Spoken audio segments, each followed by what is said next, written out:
শেখ হাসিনার তাহাজ্জুদ আর জেনারেল ওয়াকারের তাহাজ্জুদ এক না। একজনে তাহাজ্জুদ করে বলে, আরেকজনে বলে না। আমি যেটা মনে করি, সেনাবাহিনী কখনোই জনগণের পালস এর বিরুদ্ধে যাবে না।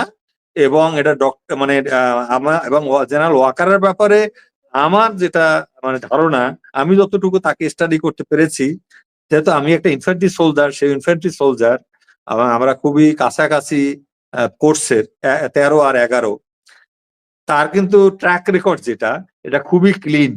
সে একজন ভালো মানুষ। সে ওই যে আপনার হয়তো মার্শাল রোমেল না, বা ওই যে আপনার মন্টেগোমারি না, কিন্তু সে কিন্তু বাঙালিয়ানা আছে তার মধ্যে কিন্তু বাংলাদেশের জাতীয়বাদ আছে মারাত্মক। এবং সে কিন্তু একটা ইসলামিক মূল্যবোধে মানে বিশ্বাস করে। সে ব্যক্তিগতভাবে একজন ধর্মপ্রাণ মানুষ।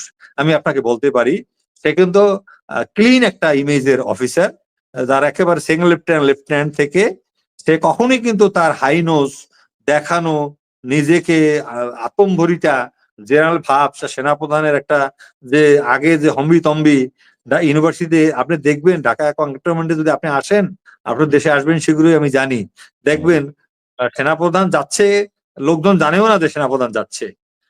মানে I am telling you frankly, general Waker সে কিন্তু এক সেনাপ্রধানের জামাই, জেনারেল মোস্তাফিজ।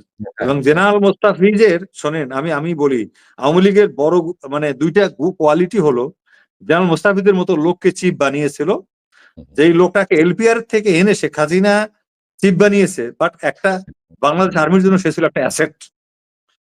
সে এই আজকে এমআইএসটি বলেন, আমাদের বিইউপি বলেন, বিভিন্ন ইউনিভার্সিটি, প্রত্যেকটা ক্যান্টনমেন্টে বা এরিয়া ভিত্তিক যে আমাদের ইউনিভার্সিটি, এইগুলি কিন্তু এই জেনারেল মুস্তাফিজের সমস্ত আইডিয়া, এই ট্রাস্ট ব্যাংক পর্যন্ত সবকিছু, ব্যাপারটা বুঝছেন।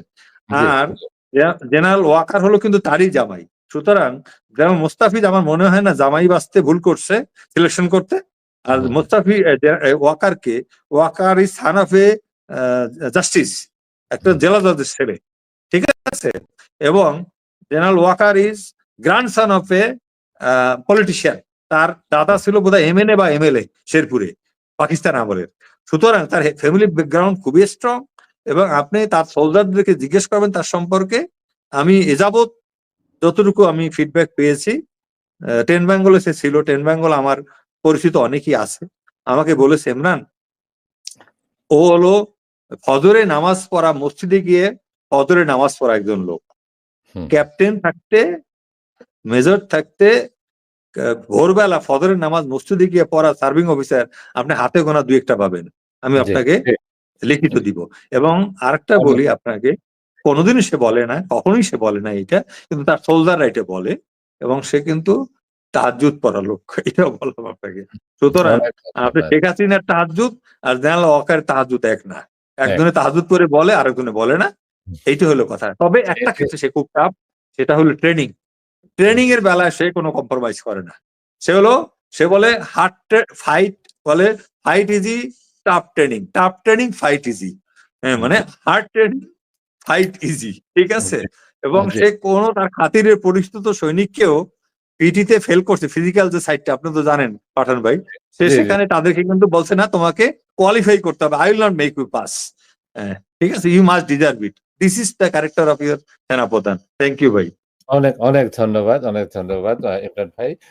আমি আশা করব যে আমাদের সেনাপ্রধান এই কথাগুলা শুনছেন, এবং সেই শোনার ওনাকে অনেকে অনেক কিছু বলেন, এবং আমিও কোনো কিছু পাইনি এখন পর্যন্ত যে ওনাকে খারাপ বা কোনো কিছু বলবো, বা কোনো আপনার সমালোচনা করব। আমি তখনই সমালোচনা করব যখন আমি সমালোচনার কোনো একটা দিক পাবো আমি।